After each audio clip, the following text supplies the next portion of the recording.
আমাদের সরকারি নির্দেশনা এখন অনুষ্ঠিত হচ্ছে। এই অনুষ্ঠানে সভাপতিত্ব করছেন মহাপ্রসাদ সভাপতি উপজেলা অফিসার জনাব মোহাম্মদ আরিফুজ্জামান খান। আমাদের মঞ্চে উপস্থিত আছেন উপজেলা কৃষি অফিসার জনাব হোসেন মোহাম্মদ এরশাদ।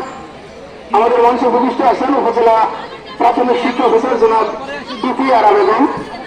বিজ্ঞান মেলা চলছে বিজ্ঞান, এবং আমাদের মঞ্চের সামনে উপস্থিত আছেন বিভিন্ন শিক্ষা প্রতিষ্ঠান থেকে আগত সম্মানিত বিজ্ঞান শিক্ষক এবং অন্যান্য শিক্ষক, প্রিন্ট মিডিয়া এবং ইলেকট্রনিক্স মিডিয়ার সম্মানিত সদস্যবৃন্দ, কর্মীবৃন্দ এবং আমাদের স্নাতক শিক্ষার্থী, যাদের জন্য আজকে এই মেলা, এবং সেই সব ক্ষুদ্র বিজ্ঞানী যারা আজকে আমাদের বিভিন্ন তাদের আবিষ্কারকৃত বিভিন্ন প্রজেক্ট উপস্থাপন করবে, সকলকে উপজেলা প্রশাসনের পক্ষ থেকে স্বাগত জানাচ্ছি।